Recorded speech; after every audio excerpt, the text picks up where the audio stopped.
It's a brand new week. Welcome to the AM show. You know how we do it. We're always here for God and country, no matter what. Once God gives us life and strength, we shall be here to do what we do. We're grateful that you've also chosen us this morning to start your day with. My name is Benjamin Akakpo. Welcome on the AM show. Now, coming up shortly, the news, and right after that, guess who joins us for the news review? The CNN hero nominee Osei Boateng will tell you a lot more about what he's been doing later on the show. And then after that, we'll give you sports as always. Mubarak Haruna is on hand to let us know all the sporting action over the weekend. And Manchester City, there's a lot of talk about them, whether they're going to get relegated, a point deduction, go into the championship or whatever. Well, that may extend all the way to 2026, but I'll leave Mubarak Haruna and his team to tell us a lot more about that. Then we get into our big stories. Later today, Joy News will hold a national dialogue on, guess what? Illegal mining. The dialogue, titled Poison for Gold, will take place at the Labadi Beach Hotel, Accra. Now, speakers will seek to foster a comprehensive understanding of the challenges posed by illegal mining and to explore viable solutions to mitigate its impact on the environment. We'll be hearing from Evans Mensah, my colleague, and my other colleague, in fact, the journalist of the year, Erastus Donko. Both of them on the show today. Then again, we'll be telling you about the 4th Ghana Giving Summit. What is that? It's a national conference on philanthropy, which is set to ignite change and activate radical local philanthropy towards the fulfillment of the SDGs, the Sustainable Development Goals. Now, the theme for this conference is activating radical local philanthropy. And that includes you. We'll bring you details later on the show. But from there, we'll take you to the Royal Cozy Hills Hotel in Drapa. Did you see how I took my time with it? Royal Cozy Hills Hotel. Because we're going to coast away at that segment of the show. We'll take you on a safari tour of the place and show you what awaits you when you visit Drapa Dubai, as it's called. Join us for a riveting experience. On that note, Ghana 4, we day for you. Stay with us. We'll serve you the news up next.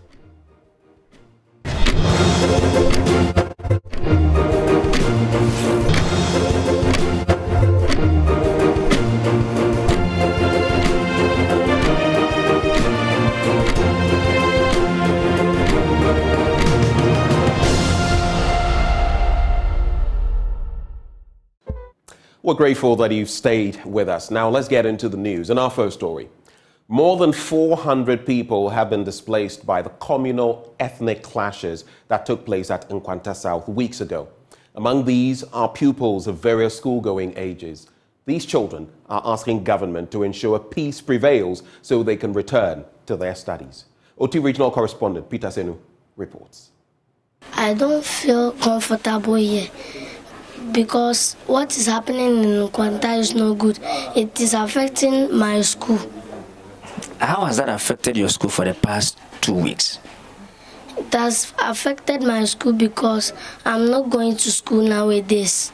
I want to tell them that they should help in the progress of the school. What is happening in Nkwanta, they should help us so that we can continue our school. The solemn voice of Bright calling for peace to prevail in Nkwanta. According to these youngsters, their continuous stay in a strange land would deny them the quality education they desire. For now, I'm praying for God to let something happen so that I can go to school. Because some days ahead we are going to write examination and we have not yet learned anything. We changed our school since last week. And just my first day at school, they said fight, so we need to run. There has not been any form of learning for them since they ran for their lives weeks ago. They have for the past days taken refuge with an uncle who feeds them with a very little from his farm produce. They tell Joy News living in a strange land has been difficult for them, especially access to food. Mabel is one of the Form 3 junior high school students. Now I'm not having any book to learn and I'm not going to school every day. I'm just in the house, so I just want the government to help us so that we can go back to school and go and learn.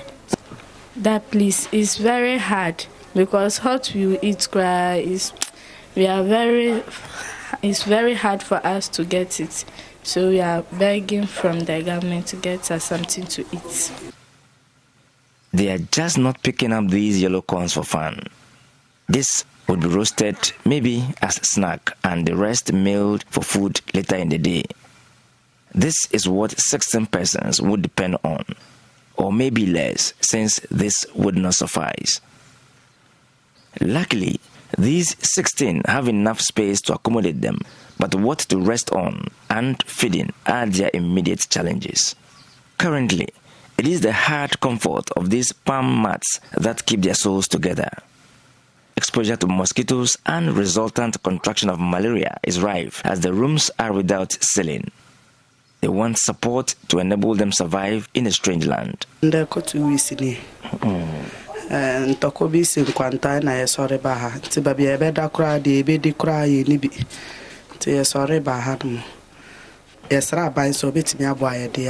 have been here for 2 weeks now due to the conflict at Nkwanta. Feeding and accommodation have been a major challenge for us. We would appreciate any support from government. We are currently staying with my brother. He did not anticipate our coming, so we are managing the little he brings from the farm. Sometimes we follow other people to their farms in order to get food to eat. I am even convalescing, and today, what to eat is a challenge.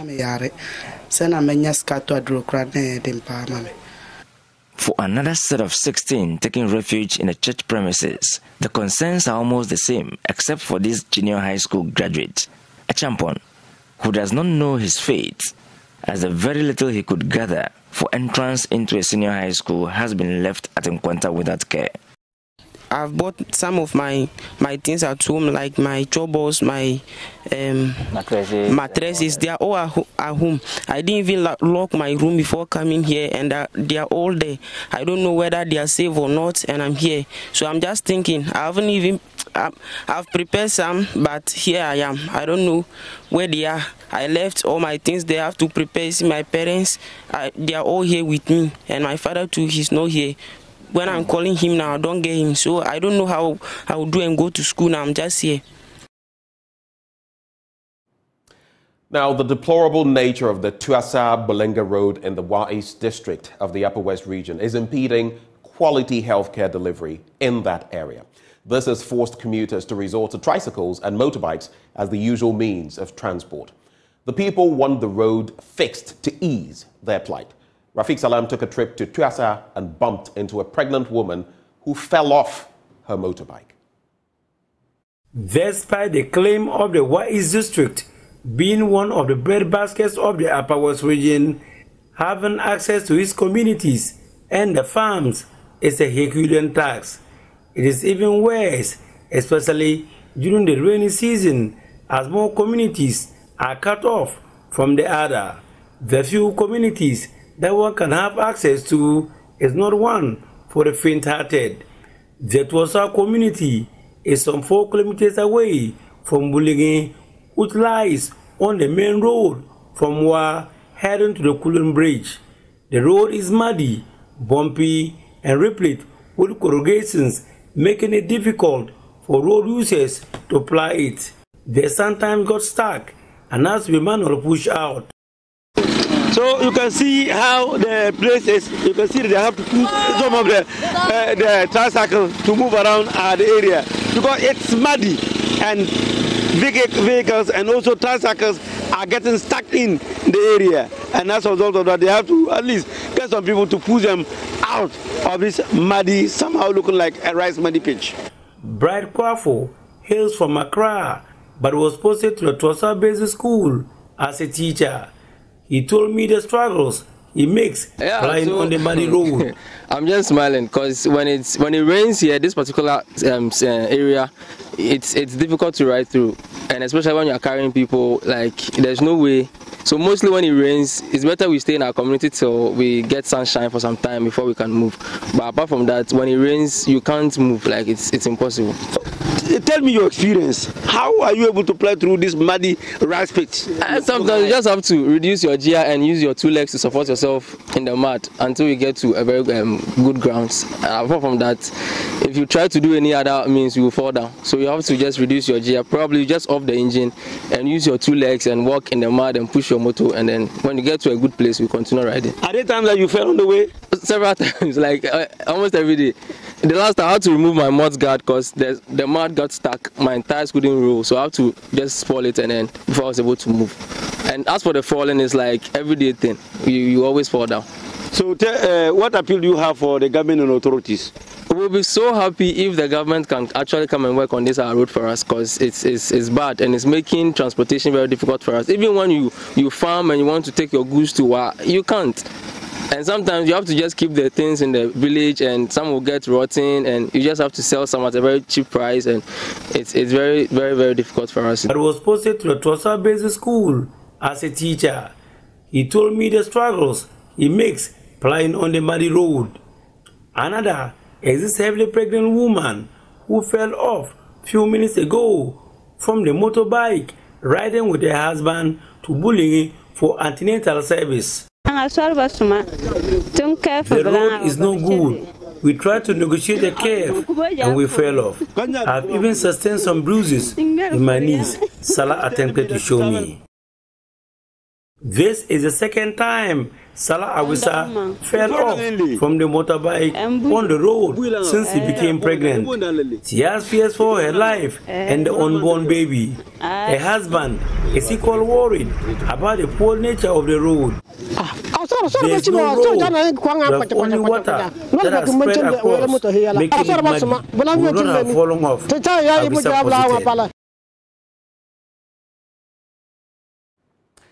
Now, the Vice-Chancellor of the Cape Coast Technical University, Professor Kweku Eyimbuache, is promising an inclusive, transformative and open administration that would position the university among great universities across the globe. Speaking at his investiture, Professor Kweku Eyimbuache indicated he was keen on building on the successes chalked by his predecessors to position the university as an excellent hub in renewable energy. There's more in this report. With CCTU's 2021 to 2025 strategic plan, we have instituted strategies to 1. Recognize our students as our primary clients and subsequently create an environment that delivers the optimum lifelong experience for them. Professor Kweku Eyimbuache assuring the Cape Coast Technical University community of his plans to deepen the relationship between the university and industry. To this end, I want to recognize and place on record the effort of the EDA group in donating a model smart classroom for us. We plan to institutionalize income generation from our numerous potential revenue sources, such as our mechanical and auto workshops, catering, greenhouse, grant writing, to mention a few. We also plan to build capacity of our teaching staff to adopt not only contemporary and relevant instructional technologies, but also being recognized as respected global scholars. We also plan to deepen the professionalism of our administrative cadre to adopt a more corporate mindset. We plan also to undertake major infrastructural and equipment drive next year. We will also rigorously pursue our niche area to position CCTU as a center of excellence in renewable energy and its related technologies. He is confident that with the right approaches, a serene environment will be created to produce international scholars from the university. Environment and supporting my administration to realize our strategic goals. And I pledge an open, inclusive, transformative, and dedicated stewardship, which will provide the right leadership to steer CCTU to the next level of greatness. Chairman of the Governing Council of the University, Professor Amonu Kofi, charged the new VC to lift the university from its current state to a new state that would be admired by many. You should know that the expectations are high, and therefore it behoves you not only to continue the good work done by your predecessors, but also to move the university to even higher levels than it has ever attained. Now, President of the Garden City University College, Professor Emeritus Anthony Apeke Adimado, is asking government to put private universities on the GET Fund. Speaking at the 15th congregation of the University College, Professor Adimado was optimistic it would lessen many infrastructural and academic difficulties faced by private universities. He's also appealing to government to fix the airport roundabout Kenyase-Antwa stretch. To help actualize the University College's vision, Professor Adimado also appealed to corporate bodies and individuals for assistance. Sponsorship of students for degree programs in the university. By the way, we have degree programs with very low tuition fees. Partnership of individuals, corporate bodies, and organizations in various areas. Institution of prizes and awards for outstanding students and staff. Provision of student hostels under build, operate, and transfer agreement or in equitable partnership. We will immortalize those who endow infrastructure or facilities on campus by naming blocks or buildings they donate after them or nominated family members. Clarion call to government. We would humbly request that the rehabilitation of the road from the airport roundabout through Kenyase to Antwa be given a very urgent, serious attention. I think I'm singing the same song for Merima. It is also our fervent prayer that the private universities in Ghana would also be beneficiaries of the GET Fund. The 15th congregation saw the graduation of 1,711 students with various diplomas and degrees. Professor Adimado hinted of plans to introduce undergraduate programs in agribusiness, ophthalmic dispensing technology, and 6-year Doctor of Optometry. Postgraduate programs such as midwifery, nursing, cybersecurity, and agribusiness management are also in the plan. Founder of GCUC, Mr. Albert Akwa, said the University College will extensively turn its attention on the Sustainable Development Goals. The special guest of honor, Professor Nana Noche, Director, Division of Global Health at Brunel University, urged the graduates to give back to society. Give back your time, talent, and treasure. Give back your experience, insights, and feedback. And give back your support, encouragement, and gratitude. Give back to empower the future of the University College to benefit the broader society. The University College has empowered your past and present. You can influence your future and the future of the college. Together we can influence the future of the world. Reporter for Joy News, Kwesi Deborah. Now, the District Chief Executive of Ofinso North, Albert Sefa Bawumia, says his assembly is committed to adopting new and modern channels in making the agricultural sector lucrative and appealing to the youth. He spoke at the district's 39th Farmers' Day celebrations, where 65-year-old Elder Adom Frimpong was adjudged the district best farmer. Here's Anasabit's report. It was a moment of joy and smiles for the hundreds of farmers here in the Ofinso North district as they gather here in Seseku to celebrate gallant farmers across the area as part of the 39th National Farmers' Day celebrations. The rousing response, followed by the loud cheers from the crowd, exhibits the very reason why the Farmers' Day was instituted some 39 years ago: to celebrate, honor, motivate, as well as show appreciation of the role and contributions of farmers to national development. District Chief Executive Albert Sefa Bawumia, who expressed contentment at the celebrations, says the observation of the day will go a long way to challenge other farmers to do more. Today is a very significant day in the calendar of Ofinso North. Ofinso North is generally an agrarian district.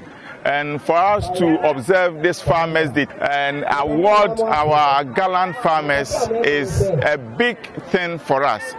People here are very industrious. People in Ofinso North are very industrious, and they always want to do the farming, as we all know.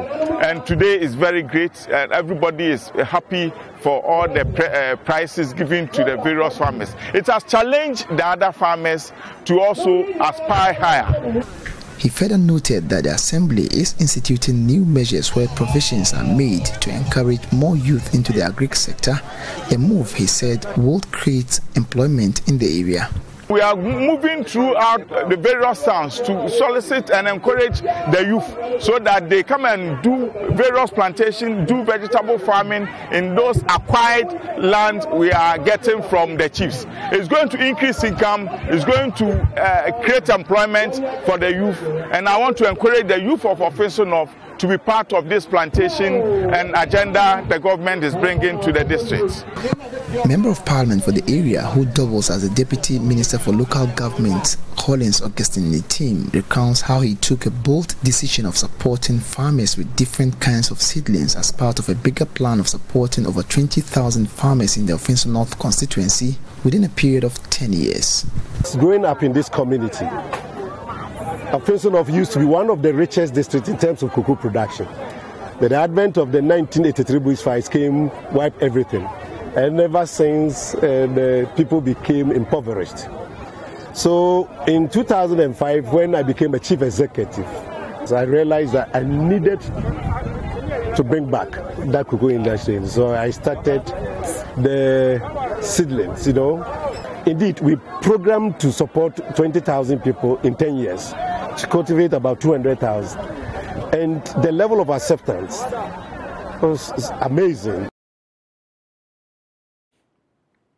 In our next story, the Namibian Deputy Minister of Information, Communication and Technology, Emma Theophilus, has called on the African youth to lead the continent's economic emancipation agenda. She's entreating them to train in politics and entrepreneurship, institutions she identified as having distinctive roles to play in achieving that agenda. She's been speaking at the second Volta Young Entrepreneurs Summit in Ho. Second Volta Young Entrepreneurs Summit forms part of the Volta Trade and Investment Fair. It is targeted at providing a platform to nurture young people in entrepreneurship and enable them to network with their peers and role models.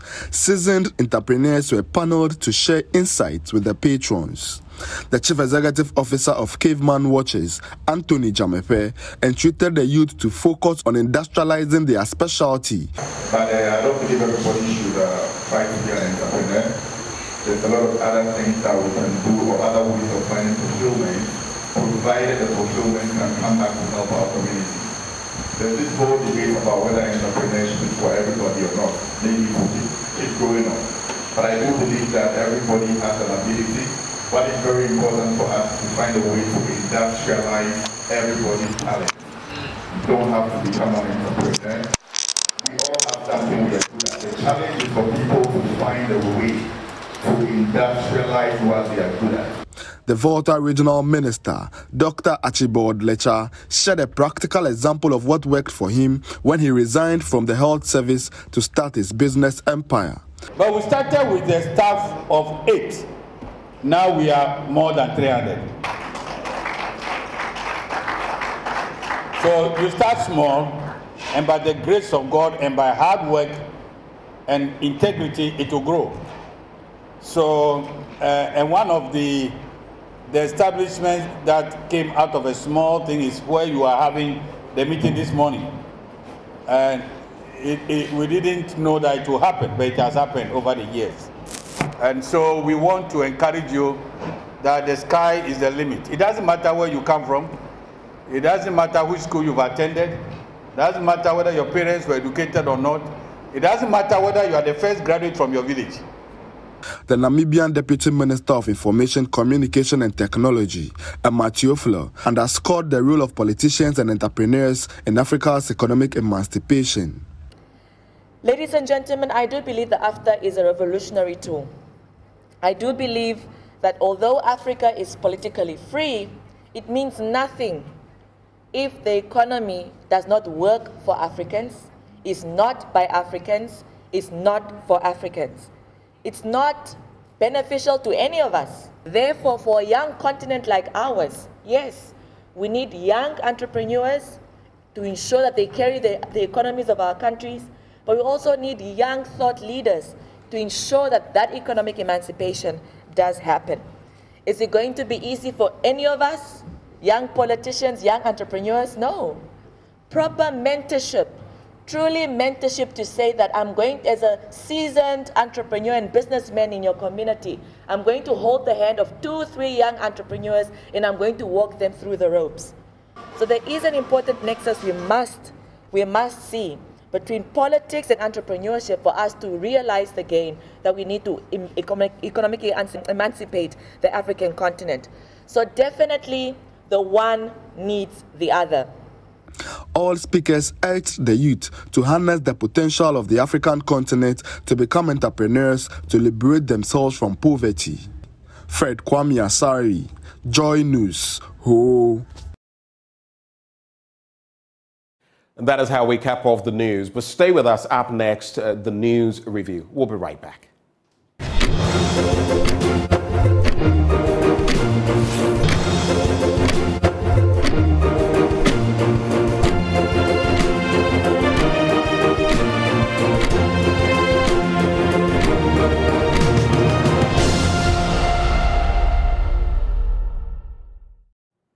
Here I am, there you are. And of course, we're serving you the news review right before I reveal whom I have joining the conversation this morning. I'm just going to share with you how important it is to get yourself checked. I mean, medically, okay? And that's why I'm proffering for you Endpoint Homeopathic Clinic. Now, they're offering free prostate screening if you're a man, free fertility screening if you're a woman. And here's where you can locate Endpoint Homeopathic Clinic. Let's start with here in Accra. They're at Spintex opposite the Shell signboard. There's also Kumasi Chronomabwe here behind the Angel Educational Complex. There's Takrady Anaji Estate. There's Tema Community 22. There's Techiman Hanso and Siaman Zima. All you have to do now is pick up your phone and dial either of their two numbers. 0244 867 068 or 0274 234 321. Endpoint Homeopathic Clinic. The end to chronic disease. But I have the pleasure now of introducing to you someone special, someone who's lifting high the flag of Ghana. He joins me for the news review this morning, and I'll also tell you about what exactly he's been doing, or better still, let him do that. He's a CNN Hero nominee. Osei Boateng is our guest. Mr. Boateng, a very good morning to you. Good morning. It's good to have you join the conversation. I wish I could see you. I'm waiting for the connection to be better so I can actually see you in the background. But tell us a bit about this nomination and what exactly you do which has brought about this nomination. Yeah, so my name is Osei Boateng, born and raised in Ghana, and I'm the founder of OKB Hope Foundation, a non-profit organization that is focused on bringing healthcare to rural and underserved communities. And so with the work that we do, we've served over 52 communities in Ghana, serving over 4,000 individuals across these communities. And it's because of this work that is why we've been nominated for the CNN Hero of the Year award. Wow. And how many are you in all, those who have been nominated from across the world? So we are 10 right now, so there are 10 people in the final round. Wow, 10 of you in the final round. That's you're lifting very high the flag of Ghana. And I'm sure that you are anticipating that maybe, is there in this final round, is there going to be an ultimate winner? Yeah, so there's going to be an ultimate winner. They are going to select one person for the CNN Hero of the Year award. Okay. And we're hoping and praying. We're going to be fasting as well. That it turns out to be you. And there he is. CNNheroes.com. The name is Osei Boateng, or the OKB Hope Foundation. And you can actually vote for him. Let me just find out for you, Osei Boateng. So for those who may want to vote you, how do they go about it? Yeah, so they would have to go to cnnheroes.com. Once they get there, there's a link that shows that vote for your CNN Hero of the Year. Once they click on that link, it will show all the 10 finalists, and they can find my name, Osei Boateng, and they can click on the vote. Once they click on the vote, there will be a page that has a slider bar. They can just push the slider bar to 10, so each individual can cast 10 votes for us every day till December 5th, which is tomorrow. Okay, so just to conclude, how many Africans are in there? So I'm the only African in there. Okay, so I had to clarify because I see other people of black extraction, but I wasn't sure whether they were from the continent. So you are the only African in there?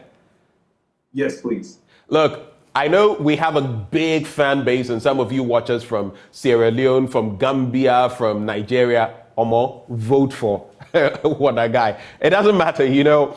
He's the sole representative of Africa. So let's put ourselves together. I'm sure anyone from Africa can vote for you, right? Yeah, everyone in Africa, everyone across the world can actually vote. Yeah, and voting is free. Voting is free. Okay. Yeah. So is there a restriction to voting? Because I'm going to be voting for you today. And I'll be voting multiple times. In this election, I'm allowed to vote multiple times, right?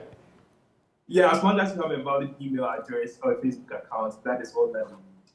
All right.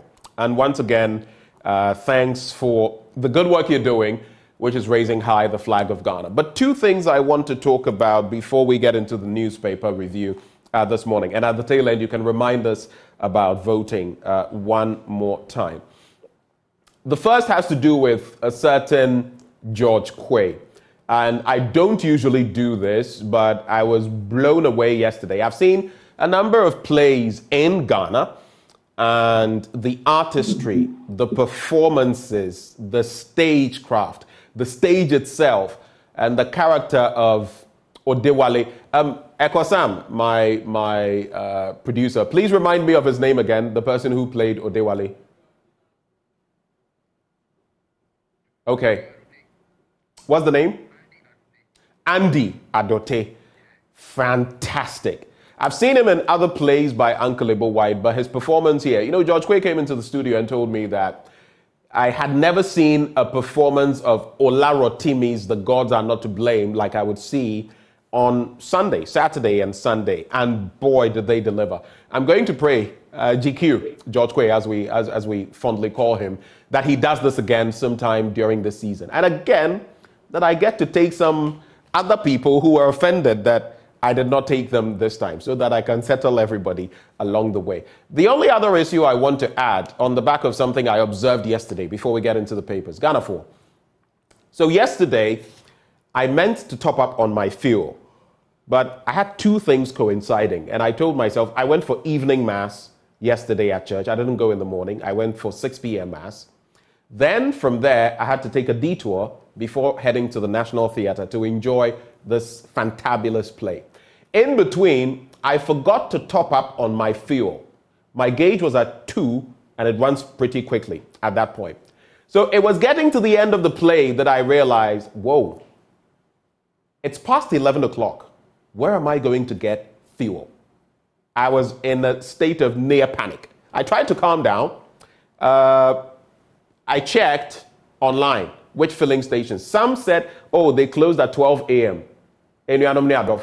I went round and round from Adabraka to the Graphic Road to Coral Paints to many places. You know that one on the Liberia Road, I think, where Standard Chartered is or used to be? Total.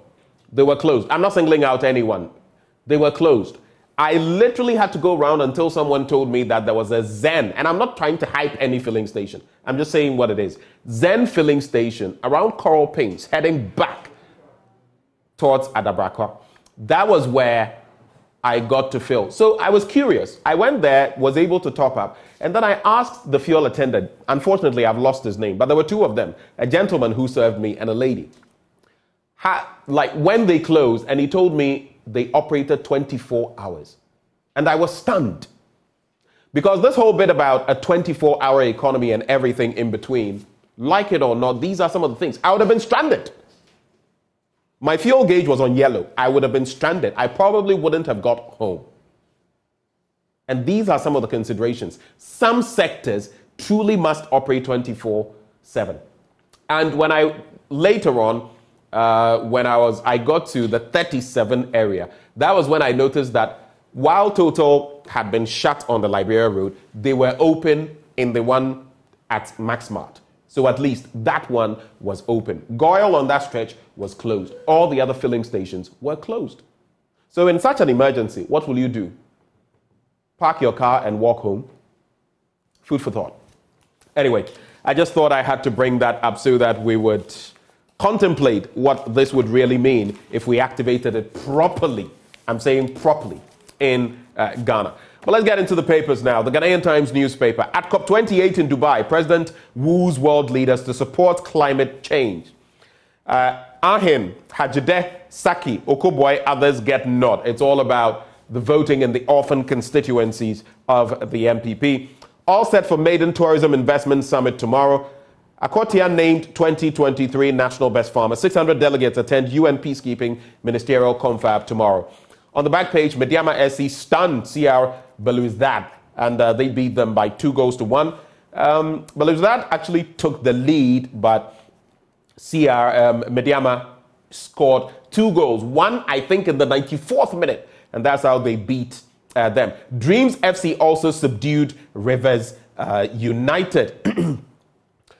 All right, so Dreams FC recorded their first win at the league stage of the Confederations Cup as they administered a 2-1 on Rivers United from Nigeria. But if you look at the local league log, we have Aduana Stars still perched at the top with 24 points after 13 games, Ntoatreman with 24, Samatex with 23, Nations with 20, and let's see, Asante Kotoko in 7th, Krobia, my very own Krobia Asante Kotoko in 7th place with 12 matches played, so they have a game in hand. And there's also Hearts of Oak, who have played an extra game, and they are in 9th place with 16 points as well. Okay, so let's do this, Mr. Boateng. I'll start with these stories, starting from page 6. President Akufo-Addo has called on the international community, both public and private, to partner with Ghana to implement its country package under the Forest and Climate Leaders Partnership, dubbed Resilient Ghana, Advancing Climate Action for Prosperity. He said the urgency to implement forest solutions to tackle climate change require that the world comes together to mobilize support for nature-positive action. This is where I'm going to pause and ask you, Osei Boateng, as a young Ghanaian, I don't know whether how often you reside here. When you look at the state of our forest cover over the last how many years has been depleted alarmingly. There's Galamsey. Sometimes I listen to our leaders go to these COPs, okay? COP 26, COP 27, COP 28, Glasgow, Egypt, now Dubai, and talk fancy, wax lyrical, but the state of affairs, what do you make of it? Yeah, I believe that there should be more action than talking.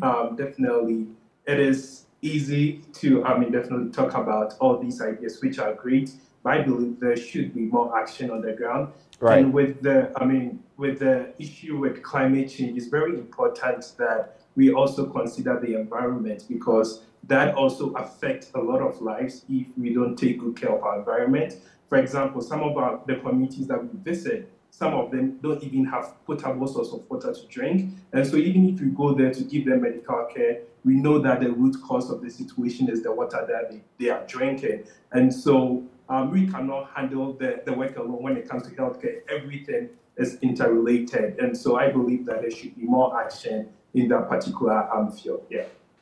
And that reminds me of something I saw over the weekend put together by Arosha Ghana. They've been at the forefront of protecting our environment, at the forefront of releases to defend and protect our natural parks, among others. I remember how vociferous they had been when it came to the Etiwa range. So I saw an open letter from them, open letter to Shatta Wale, season of fun, inspiration, and hope, not distraction. It goes on, but it talks about, so Shatta Wale had put out his plan for the month of December. And of course, Shatta Wale being the star that he is, with the sort of draw that he gets, has quite a number of items planned. But one of them, on the 8th of this month, is the launch of the Elembele community mining.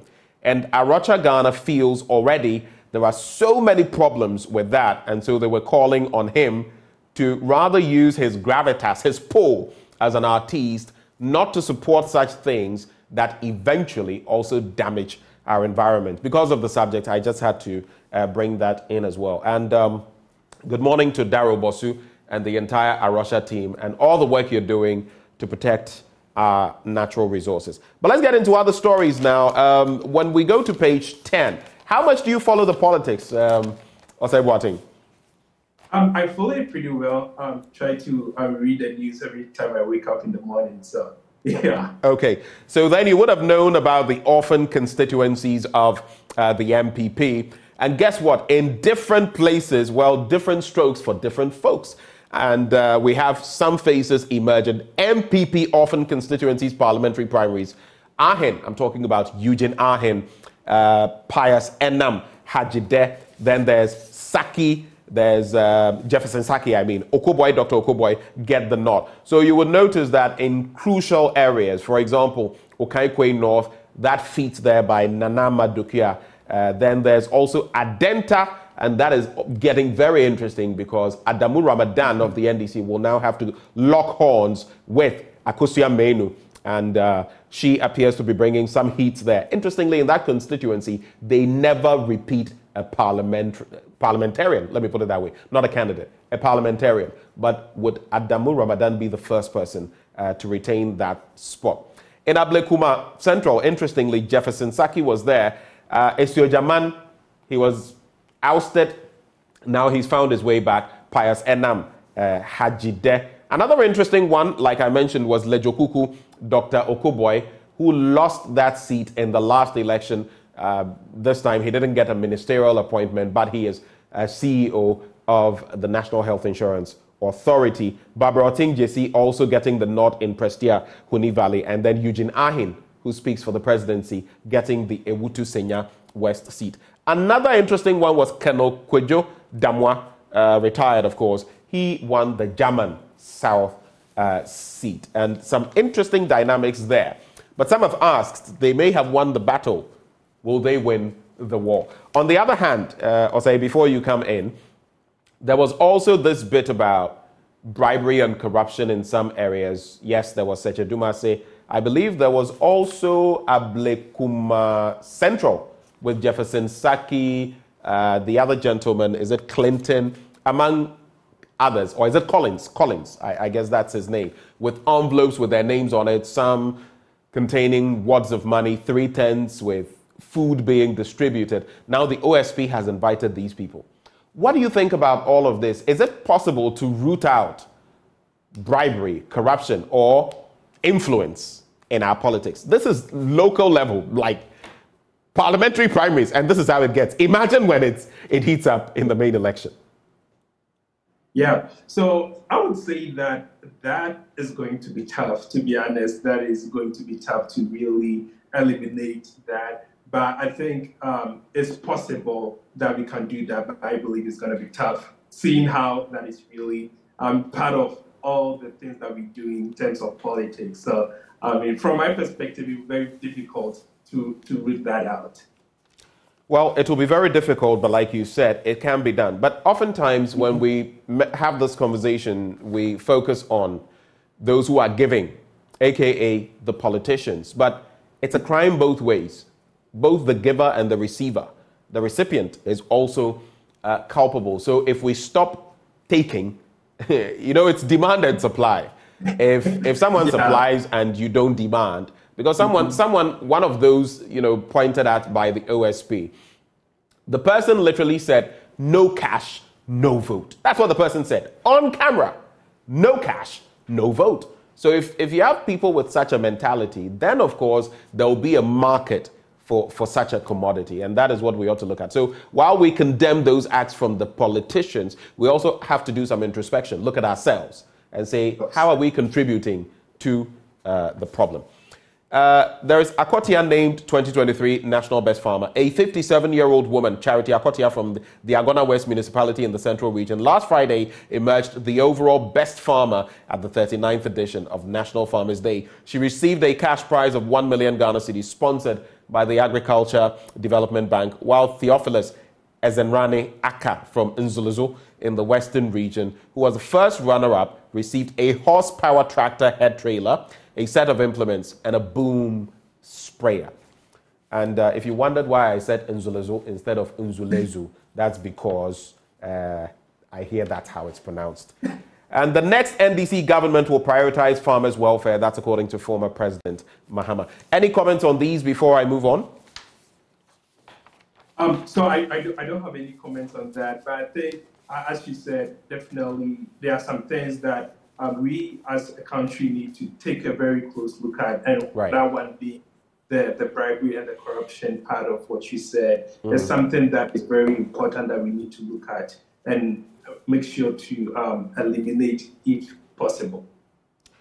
All right, let's get into the Daily Guide newspaper. They also go back to the National Best Farmer bit, and then they say, we'll take most orphan seats. That's according to Bawumia, the vice president. But of course, talk is cheap.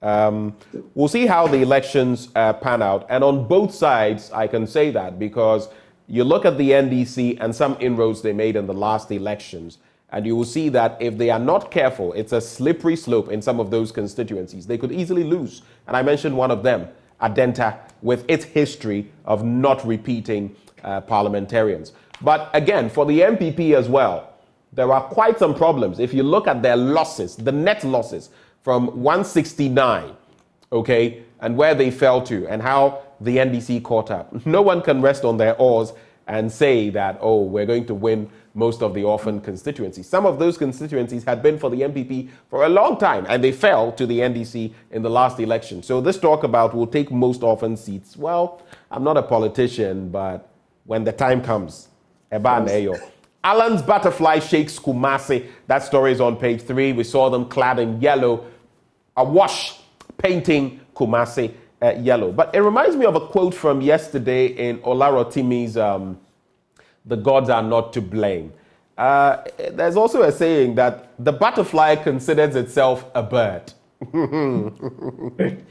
Anyway, that's just by the by. No mischief intended. So let's get into the stories. The flag bearer of the ruling New Patriotic Party, Vice President Dr. Mahamudu Bawumia, has expressed confidence that the party will take the majority of orphan seats from the NDC in the 2024 elections. The NPP held elections on Saturday to elect parliamentary candidates for the 2024 general election in constituencies where the party has no MPs, popularly known as orphan constituencies. Then, the political landscape in the Ashanti region witnessed a dramatic shake-up with a young but vibrant movement for change, which took over the streets with Afafanto Walk in Kumasi. If you don't know what Afafanto is, for those of you watching, it is a butterfly in tree. Well, the walk saw several residents and political players joining the MFC train to back Alan Chebating, the founder of Movement for Change. This political wave, engineered by Mr. Chebating and characterized by its dominant yellow color, marked a significant departure from established norms in the region and is rapidly gaining momentum ahead of the 2024 general elections. For me, Mr. Boateng, I look forward to the 2024 elections for different reasons, but one of them, as a student of politics, I am very interested in these new dynamics. A former president wanting to become president again. It's never happened in our jurisdiction, at least not in this Fourth Republic, and as far as I remember. Then you have, for the first time, the NPP selecting a flag bearer who is of northern extraction, another novelty. Then you have a breakaway. The second time it's happened with Alan Chebating, but this time it appears to be pretty serious. And he's set up a movement, and he's drawing crowds. It's going to be an interesting context. I mean, for someone like me, it's mouth-watering. I am itching to see how things go. What is your take? Yeah, definitely. I agree with you. I think it will be a very interesting elections. Looking at the incidents that have happened with the movement, now with what is currently also happening with the Alan Chebating movement. So I think it will be very, very interesting because it wouldn't be as easy as people are going to think it would. And it can go in any direction, which, I'm yet to see who would take the lead, but you can't say for sure who's going to win. All right. Let's also get into other stories here. Ugandan woman, 70, gives birth to twins. There's nothing God cannot do, right? A 70-year-old woman has given birth to twins following IVF treatment. A hospital in Uganda has said. Her name is Safina Namukwaya. Delivered a boy and a girl via a cesarean section at a fertility center in the capital, Kampala. Congratulations to her. Guinea-Bissau foiled attempted coup. That's according to the president. And these coups have gone in vogue. They are in vogue now, unfortunately, on the back of bad leadership. Of course, no bad leadership warrants a coup, but when things hit the wall or hit the proverbial fan, these are some of the things that unfortunately happen. In recent times, I've seen talks of, I think Guinea is not in there, but it's Mali, Burkina Faso, and Niger strengthening their ties. And these are all coup-led nations that have had democratic institutions ousted by military leaders. And now they are banding together for their own safety, for their own economic development. I don't know when this is going to end, but let's see how things go. And finally, deadly explosion rocks mass at Philippines University. I'm talking about a Catholic mass. I was so sad yesterday at mass because a number of people were killed. And 4 people killed in an explosion at the Catholic mass in the southern Philippines on Sunday morning. The incident occurred at the gymnasium of Mindanao State University in Marawi, the country's largest Muslim city. 42 others suffered mostly minor wounds, authorities said, adding the situation was under control. Religious tolerance, yeah? Religious tolerance. I'll not go into, I don't want to scrape or rub raw any religious sentiments in there, but it's sad. And per the reports, we all know where it's pointing towards: radicalism. Anyway, any reactions before I get into the Finder newspaper and we get ready to wrap? Yeah, so I would say my thoughts and prayers are with the people. I mean, I know that is a very sad moment, and so my prayers and my thoughts and condolences to everyone who have their loved ones who went through this. Yeah. The Finder newspaper, all set for Maiden Tourism Investment Summit tomorrow. High Court grants Vomawo extra time in Kandapar case. You remember, so the accusation that there had been an attempt to bribe him. Let me just get to the story so we can grab the details very quickly. The High Court has granted an extension to Mr. Oliver Bakavomawo, who failed to meet the court's deadline for submitting his statement of defense in the defamation case brought against him by Albert Kandapar, National Security Minister of Ghana. The legal dispute originated from allegations made by Mr. Bakavomawo, who claimed that during a meeting with Mr. Kandapar, he was offered a substantial sum of $1 million to cease his activism. This was ahead of that last demonstration. That was the Occupy Julobi House demonstration. In response to these accusations, the National Security Minister issued a statement denying the bribery claims. And let me be clear, I say Occupy Julobi House because that was the hashtag, that was the name of the demonstration, before people misquote me or take me the other way. Then there's also UAE grants Ghana $30 million as President Akufo-Addo rallies world leaders to support nature-positive actions to tackle climate change. Ayo. Methodist Church Ghana honors Irene Natoshi and Ewuku, that is Sami Ewuku, acclaimed parliamentary candidate of Ekuapem North. Let me take that story on page 9 and then we can make tracks in addition to the first one I read. So, in a bid to bolster Ghana's tourism industry and attract significant investment, the Maiden Tourism Investment Summit is set to take place tomorrow. The summit, organized by the Ministry of Tourism, Arts and Culture, is supported under the Ghana Tourism Development Project in collaboration with the Ghana Tourism Development Company and other agencies. It aims to bring together key stakeholders in the tourism value chain. Well, good luck to my friend Dr. Awal on that one. Any reactions, Osei?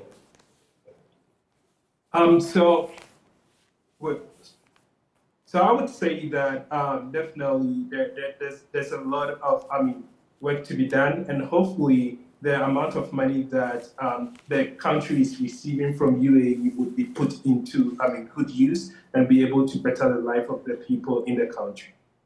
All right. And finally, the Today newspaper. Fresh SHS students to report to school today. And there's also Ghana's corruption fights. Don't resign. Vitus Azim tells special prosecutor. The special prosecutor says, yes, there are frustrating things, but he's not frustrated and he will not resign. That is what he's saying. But the last time I saw him, you could tell he was a deeply troubled man. Kise Jabing, And some would say corruption is fighting back at him, like Martin Alamisi Benskaiza Amidu made mention of some time back. What do you feel about the fight against corruption? And I don't know whether you followed the latest when it comes to the special prosecutor. That's the last story we'll look at.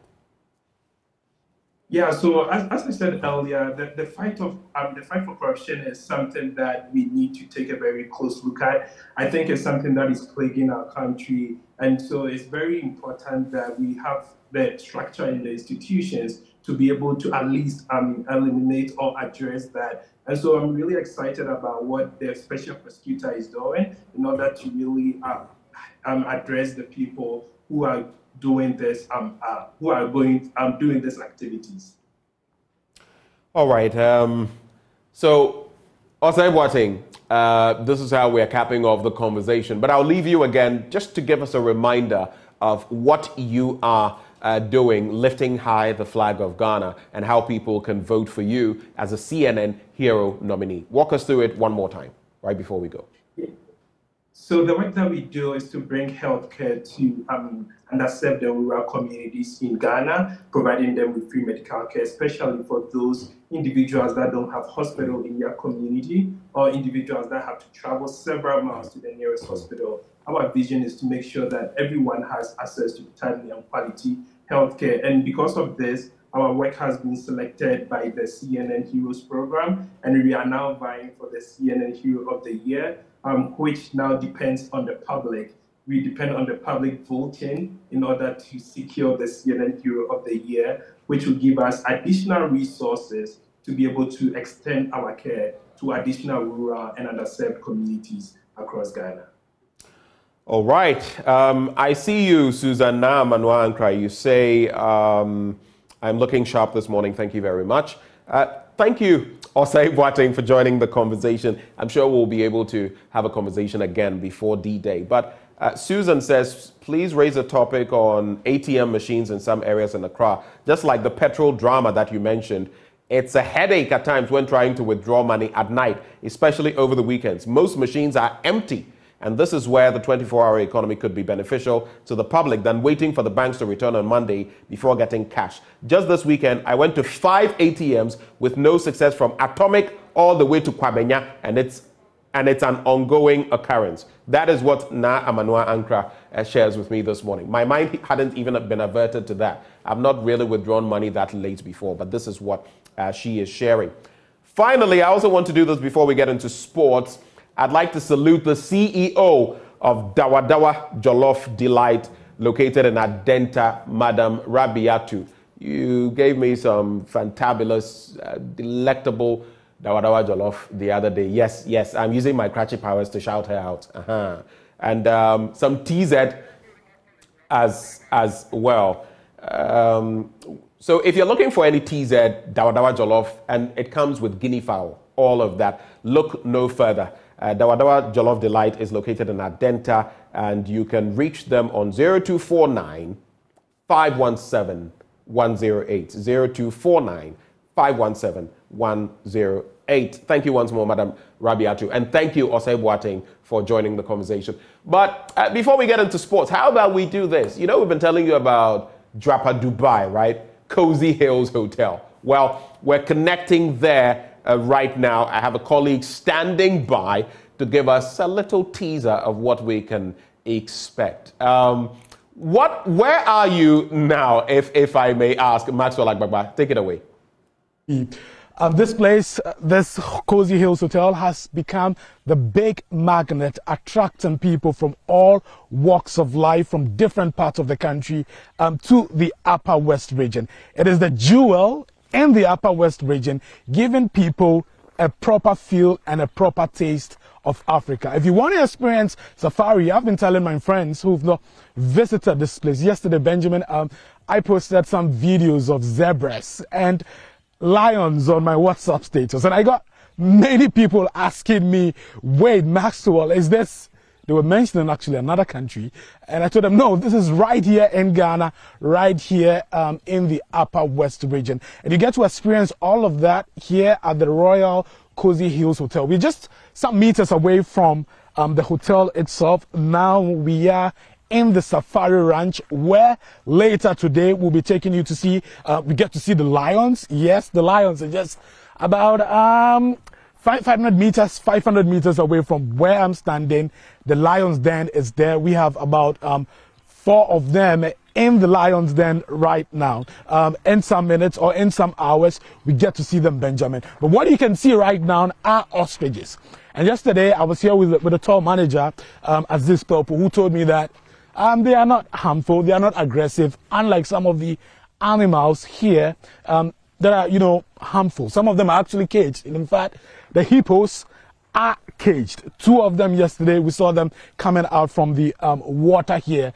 And Aziz has been telling me a lot. The tour manager has been telling me a lot. He told me that the hippos can eat as much as 40 kilograms a day. Yes, 40 kilograms of food. But because they are herbivores, so usually they feed on grass and then shrubs and all of that.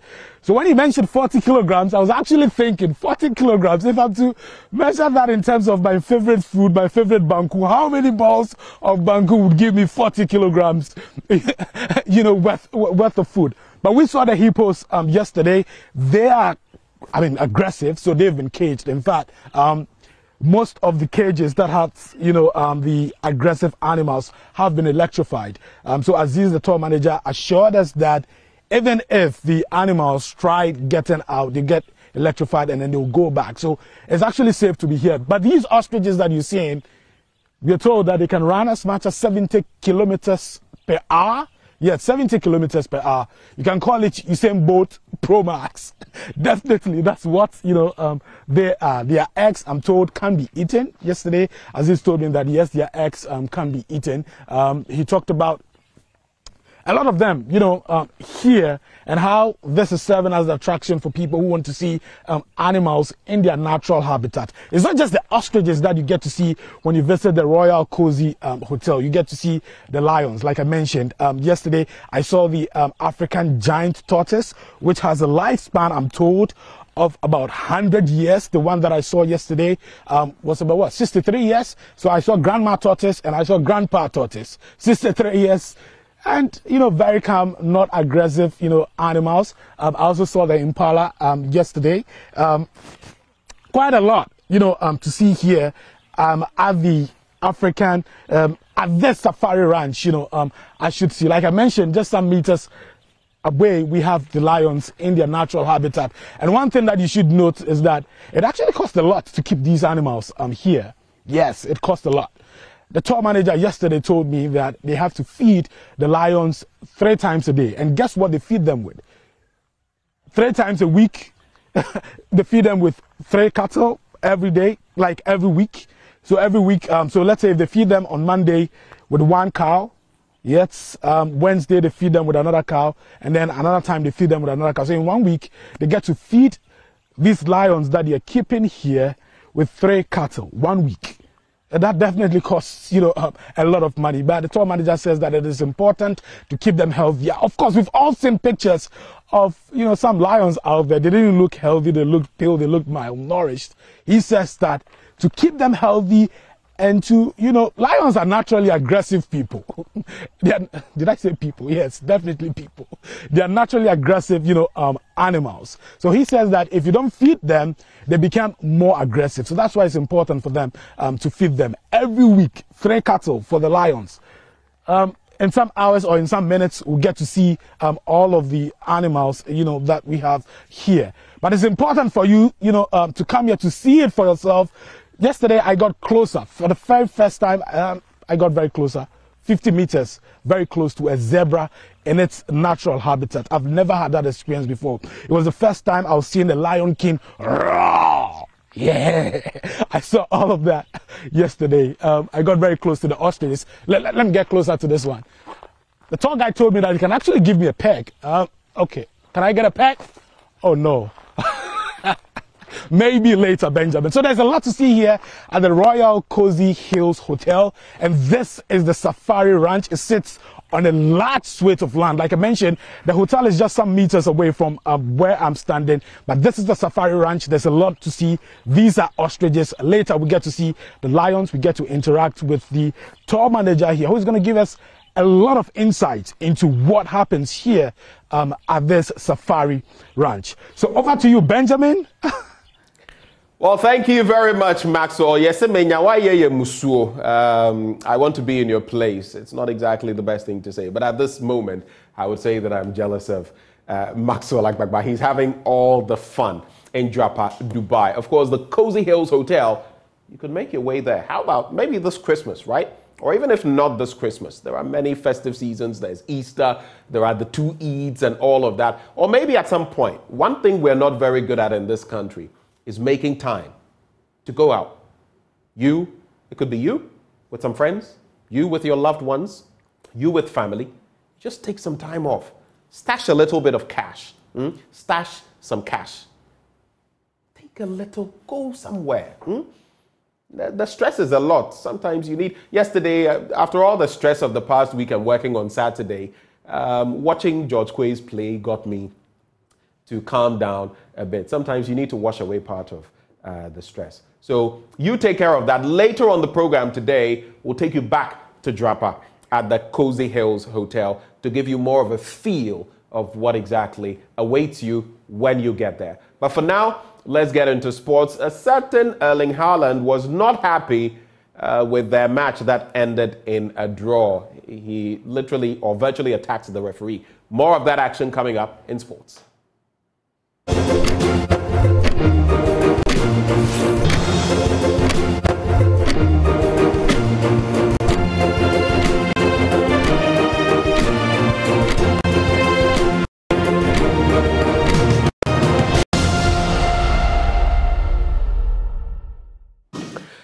This is the AM show. My name is Benjamin Akakpo. Welcome back. Now, later today, Joy News will hold a national dialogue on illegal mining. The dialogue, titled Poison for Gold, will take place at the Labadi Beach Hotel right here in Accra. Speakers at the event will seek to foster a comprehensive understanding of the challenges posed by that monster, illegal mining, and to explore viable solutions to mitigate its impact on our environment. Ahead of that, we'll be hearing from my colleagues Evans Mensah and Erastus Asare Donko right here on the AM show. Gentlemen, a very good morning to you. I wish I had nicknames to mention to, everybody watching. I'm just joking. Evans, Erastus, good morning. Good morning, Ben. All right. Evans, I see you in there. Why is it that when I mentioned nicknames, you got a bit jittery? Should I know anything that I should put out, or maybe hold my horses for later? This is where I challenge you to mention that nickname. Let's see if you have one. You don't want to do that because I can go all the way back to St. Thomas Aquinas and do some digging. You don't want me to do that. Oh yeah, you can try. All right. Erastus, did you have a nickname back in school? Not for your consumption at the moment. All right, that was just on a lighter note to start off the conversation. But there's a serious issue at hand. Illegal mining, poison for gold. And Erastus, you've done this for what, some 9 years plus. Just give us a hint of where we are when it comes to illegal mining and some of those crucial matters you'll be bringing to bear today as we have that confab at the Labadi Beach Hotel. Erastus. Well, let me say that we've been doing this as a team for a very long time. Still, we still have some recalcitrant people, still doing what they do. As we speak, though we hear the mantra or the narrative that government has cordoned off all forest reserves, that is not accurate. In fact, as we speak, when you go to Sairano, between Debiso in the Seshi area and Sairano, the Kokosua Forest Reserve, as we speak at the moment, illegal miners have taken over. And not even the Forestry Commission in that area can stop them. As we speak, in Watreso, in Amansie, illegal miners have taken over that side of the Apambrama Forest Reserve. They are still mining it as we speak. When you take to the forest along the Ankobra, illegal miners are there as we speak. when you go to the offing in various sections of it. In fact, just yesterday, I wish I could send you the videos. The community called me through their spokesperson. They sent me videos. They claim that traditional authorities in Dungbao have allowed fresh champagne machines to sit on the offing in the railway area section of Dungbao. Wow. And wow. They sent, I could count not less than 15 of these machines that have been allowed. We have police officials in that area. We have the security agencies in that area. The place is very close to a public area. And they are sitting on the Offin River and they are poisoning it for gold as we speak. So when you put all this together, and it will sadden you, it will almost break you that you need to stop. But we can't stop. This is where we live. This is our country. This is our environment. This is our very existence. And that is why this dialogue is very necessary and timely. Let's get to ask the duty bearers the right question. Let's get to ask them, why are we still having all these and polluted major rivers when the president himself has put his presidency on the line on this? Evans, you've also been in the thick of things, you know, in the newsroom as far as this is concerned. And the ravages of illegal mining. I was just looking at something highlighted by Arusha Ghana in respect of community mining in Elembele, the launch of that. That is something else that I'll reserve for Erastus later. But we've seen the reports come in, the high concentrations of lead, arsenic, mercury, among others, in our water bodies and everything going on. How crucial is this conversation that we're having today? It is absolutely crucial. I mean, just turn and look at the video wall behind you. And that, for me, is the summary of why this conversation is crucial. Coincidentally, as we speak, the world is meeting at COP28 in Dubai, talking about how to save the environment, talking about climate change and making sure the governments can implement their own commitments to saving the climate. And Ghana is at the forefront of this conversation. I remember when I was in COP26, I believe, in Egypt, you could see how that was actually COP27. 26 was Glasgow. COP27. Yes, COP27. They're correct. COP27. That was last year. You're right. I mean, you could see how Ghana was seen as one of the leaders on the continent when it comes to climate change and the pushing the agenda towards it. And so the president was, for example, a key member of the co-chair of a very important global panel. You have the Land and Natural Resources Minister also taking the lead together with John Kerry of the US on another panel. So that was a very important sign that the world believed that Ghana can be a leader in this field in the continent. And for us at Joy News, that sort of international recognition must be reflected in how we handle and deal with our environment locally. The biggest threat to this country right now is illegal mining.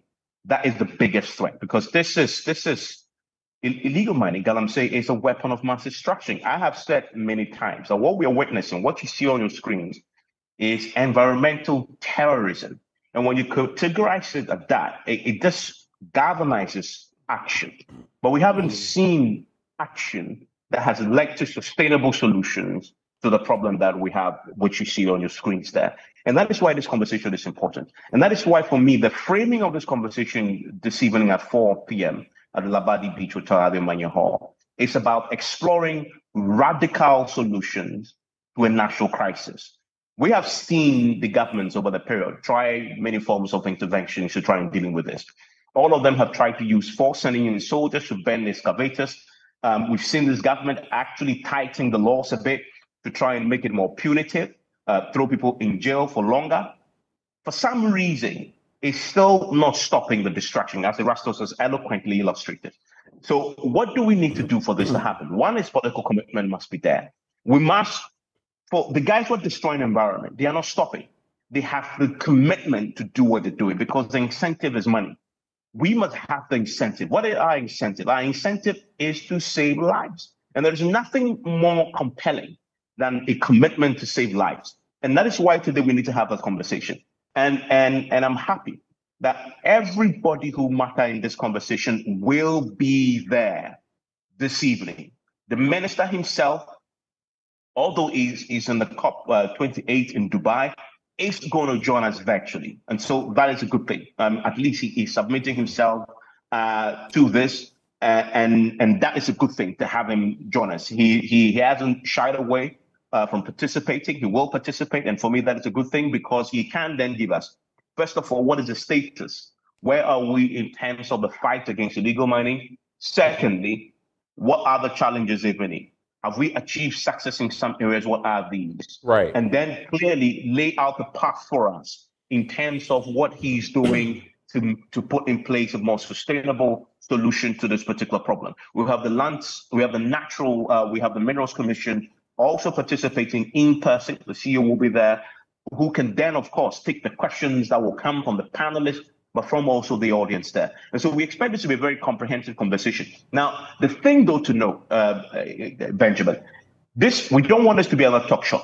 So we're going, at the end of this conversation, have a communique that will be read out at the event, but then finalized and will be handed over to the duty bearers, the Minerals Commission, to the Land and Natural Resources, the EPA, etc., who will all be represented, will be handed to them together with the Resources' own documentary, and then we'll do the follow-ups. And we are delighted. I must really applaud WaterAid Ghana. WaterAid Ghana has come in and partnered us for this, but also the Chamber of Mines. We also need to applaud them because the two entities have come together to partner. Without them, we can do this. And that's why I'm really grateful that he decided to partner us for this. So we're going to have a very comprehensive conversation at the end of the day today. You know, interestingly, as I go back to Erastus, we would see, if you take a look at the Ghanaian Times newspaper today, at COP28 in Dubai, President Wu's world leaders to support climate change. The last time I had an interaction with the president on these matters, he was president, I don't know whether he still is, of the Climate Vulnerable Forum. And if you look at the disconnect between what we go to these conferences and say and what the reality is here, it becomes problematic. The Ghana Water Company Limited has told us that it's becoming more and more difficult to actually treat the water from the different sources that they have to treat so that we get water to consume. I was at the Habitat Fair the last time. It was interesting interacting with Stanley Mate when it comes to even heavy metals and their content in our water. But I'll give each one of you final comments on this. For you, Erastus, I want to find out, from what you've seen on the back of community mining, with the latest in the offing on the 8th day of this month in Elembele, what is your take on that as well, our approach as a country, and whether we're getting it right from that angle, or whether it's just to suit political elements? Well, so when community mining started, I applauded it. It's a fantastic concept. If done well, it could, soak a lot of the youth who are trying to go into mining and prevent them from mining haphazardly. But as we speak, the community mining scheme has been turned into a tool largely to perpetrate the same crime that we are trying to fight. When you go to the Desiree Forest Reserve in the Ashanti region, recently where the shooting occurred, you realize that conflict between which part constitutes community mining and which part does not. Who really owns the community mine? Because you go into the community and they will tell you, the chiefs, assembly members, opinion leaders will tell you, we are not aware. We are not part of this. And when you dig deep, you realize it belongs to key people who have concessions and want to mine in the community. So when you go to Atronsu, for example, these are two companies who are trying to mine the environment there. And the people within the community have no idea of it. They say, no, we don't want it. When you go to Akun in Takwa, where they claim this is a community mine, it's an old shaft converted into community mine. It's cracking people's homes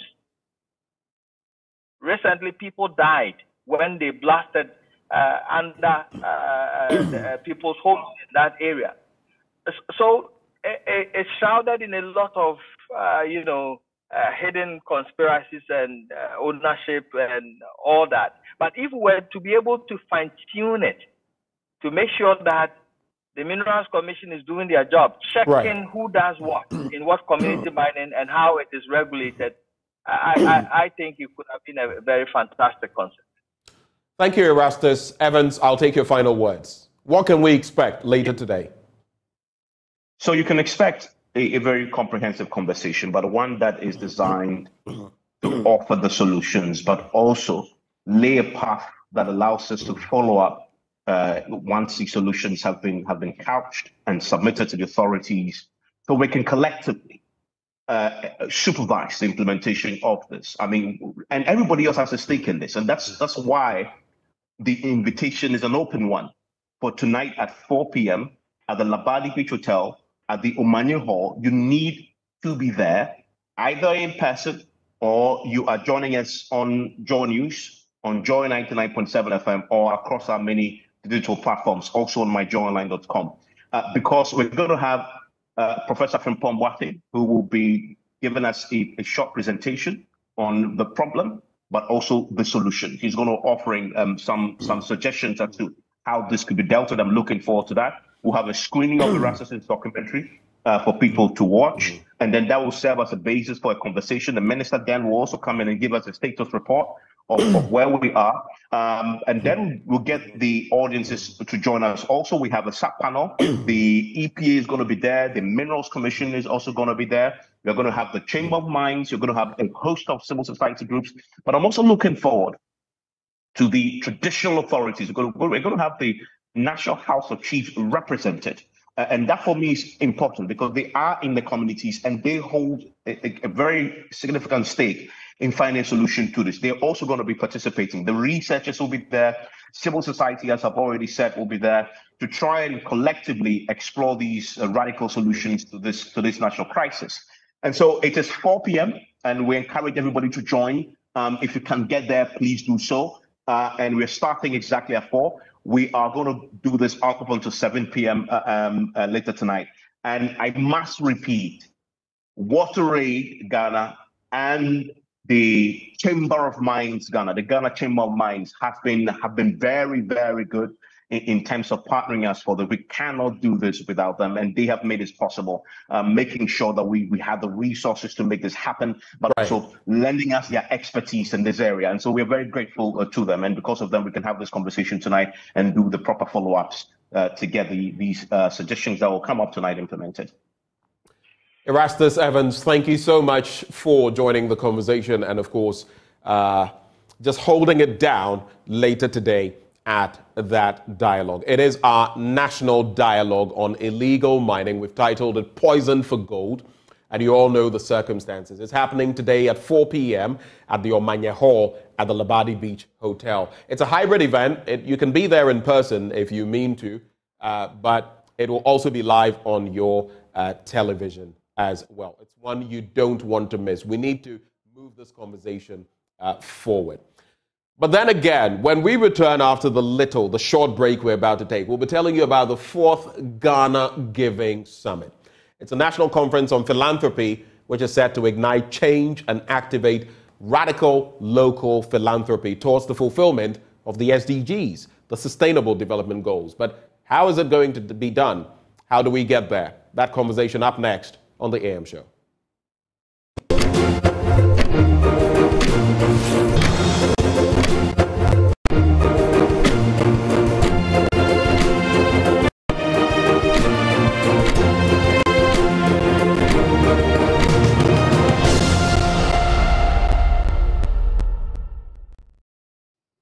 So it's the 4th Ghana Giving Summit. Yeah, the theme is activating radical local philanthropy. I always say that in our part of the world, you see in other parts of the world, the Warren Buffetts and the rest and what they are doing. Some are even giving away their entire, life savings, if you like, over time, progressively, so that by the time they go, they've given everything out. But how about us? It also reminds me of that thing that Dr. Miles Monroe, may his soul rest in peace, had said in one of his works. Die fulfilled by dying unfilled. In other words, give everything. But do we give? Are we that philanthropic in this part of the world? And that's why we have a conversation this morning on the Ghana Giving Summit. Reverend Emmanuel Mafo is Acting Director, Center for Strategic Philanthropy and Social Investment, that is CESC. Okay, I'm going to try to, of the Pentecost University, and then Benedicta Safoa Asamoah, Coordinator, Women in Philanthropy. Well, Benedicta, Rev, thank you so much for joining the conversation. Thank you for having us. How did all of this start? If it's the 4th, it means we've come a long way. How did all of this start? I'll start with you, Rev. So thank you so much. So Philanthropy Ghana is a coalition of networks, philanthropy organization associations. And there was a need to bring together philanthropy organizations that are giving time, giving talent, giving treasure, money, items in kind, and also mobilizing resources together. And so before COVID, 2019, the discussion around philanthropy came in that is there a need for organizations that are mobilizing resources to support change and transformation to be activated and ignited to be able to do more. And so the network organizations came together that can we form a network? And that's how SEPSI now comes in. So in the past 3 years, it was led by one organization called Giving Tuesday. And Giving Tuesday? Yes, and that Giving Tuesday is a global movement. So that started the movement to bring philanthropy organizations to actually activate philanthropy in the continent. I see. And Benedicta, I'm curious, how did you get involved in all of this? Well, as a coordinator for Women in Philanthropy Ghana, which is under Philanthropy Ghana, and also under the SEPSI, like you mentioned, which is a host for the summit, I am very much involved in it as well. And I personally, for one, I'm involved in philanthropy because of the Safoa Foundation, the foundation that I have. So that's how come I got in touch with the Philanthropy Ghana and Center for Strategic Philanthropy and Social Investment. Okay, so I'm going to ask you a curious question. It's not a problem to get your Lamborghini, and I know where some people will be saying, okay, or Cassetiobi. No. Yeah. Now that the Cybertruck is out, Tesla, I'm sure some people in Ghana would also be. It's not a problem, but how much are you giving back to society? We've had the Akosombo Dam spillage and those affected in Mepe and surrounding areas in the Tone, North, Central, South Tone. Recently, we had the Bawumia one. There are so many things happening, and basically, especially in our economic state, people are in need. We've been told by the World Bank, IMF, that a lot more people have slipped into poverty within the last how many years? Partly on the back of COVID-19, the Russo-Ukrainian war, and all of that. So then I ask, what is the state of philanthropy? If I asked you, what is the state of philanthropy in Ghana right now? What would you say? Are we givers? Are we that much of, givers? Okay. Maybe I'll just begin. Okay, yeah. I mean, it's meant for both of you. Actually. Yeah, that's right. For me, on a personal perspective, I would say that we give. We give, even though that does not say that it is enough.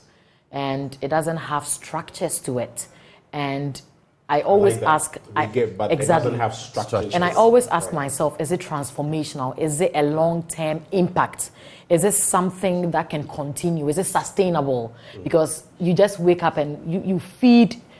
And I think it's something that we do. I would just begin from that side. Something we do from beginning when I was a kid. For instance, in my mother's house, we wake up one day, or probably it's Christmas time, and we cook, large pots of food, and then we call the neighbors to come and eat. They eat today, and tomorrow, some of them are hungry. So how are we going to make this sustainable enough so that these people who are hungry will be fed, or rather we teach them how to fish and not getting fish. So I get what you're saying. It's not coordinated. So it's like we're reaching out, but I mean, look, our Muslim brothers and sisters would do what they call sadaqah, right? Exactly, yes. Okay, but maybe it is that big man or that big woman and maybe a few other efforts in there. How about the rest of us? Maybe at Lent, because I'm Catholic, we'll say, so we're fasting, and what I would have spent on this, I am donating to the poor. But beyond that, then what? I know at least Father Campbell and my parish had that drive where those street urchins, those on the streets, some sleeping rough and all of that. Some of them have been rehabilitated, put in school. Those are the kinds of coordinations we need. But how do we streamline it? I think, Rev, you could come in. So thank you. And one other thing I'd like to add to what she said is about how do we do this together? So all of us, it doesn't matter. All of us, it doesn't matter what you do. And then philanthropy is also not limited to money or funds. And so we are looking at people giving their time, which is volunteering with institutions, and the others to creating opportunity for talent development, which is the talent that we also give out. And then, so philanthropy is part of us, our culture for Ghanaians. And what we do is about giving, so somebody can come to Ghana and may want to go somewhere. Someone will lead a person, use the time, and then help the person to be able to achieve what the person wants to do. So it's all part of that. And then, so we are looking at how do we institutionalize this giving culture, and how do we do it together, and also see the lasting change and transformation in the society. And so if I'm giving my time, if I'm giving my talent, and even now we are looking at ties. So I have a network of philanthropies. I want to help organizations. Somebody needs help. How do I help the person to know where the person can access that help?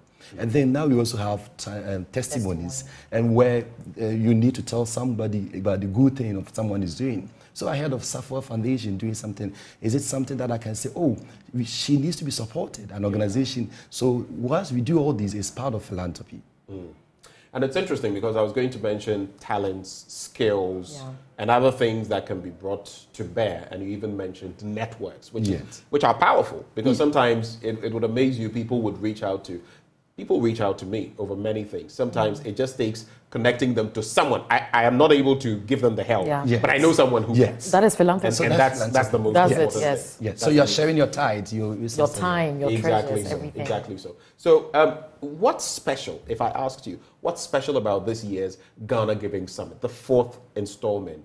What would you say? This time I'll start with you, Ray. Good. So this year's summit, it's more of being led by the coalition. So the coalition is leading it. It's more of the network. The first 3 summits were led by one member organization. But this year, we are bringing together various philanthropy organizations, the advisors, the academic center, which the first time SEPSI is championing this. And then again, this one, the first 3 were online. They were virtual summits. So this is an in-person. This is the first time you're doing an in-person one. So last year we did something small and bringing together the team, but this year happens to be the first time we are mobilizing all the network members too. And then we are also looking at a theme for this year, which is more of activating radical local giving.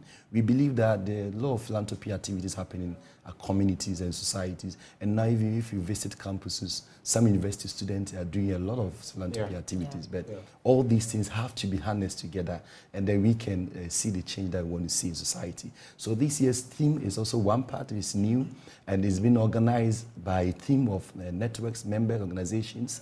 And again, also the first time that we are looking at how are we working in synergies, partnership, not doing it. There are many philanthropy networks in Ghana, or platforms, but this one brings together all these philanthropy organizations so that we all chart one course and be able to see the transformation we want to see in Ghana. I think it's brilliant what you're doing, trying to get everything together. Yes. And I see that in the end, Safwa, you're trying to also let this impact the SDGs. Exactly. That's the next level, because we have targets when it comes to poverty, targets when it comes to housing, targets when it comes to water, so many things in there. How then are you hoping this year's summit, will help activate that radical local philanthropy that he's speaking of? How are we going to go about it? What's the plan? Okay, so most importantly, as we earlier mentioned, is actually embedded in the theme that we'll be using tomorrow. The program is actually tomorrow.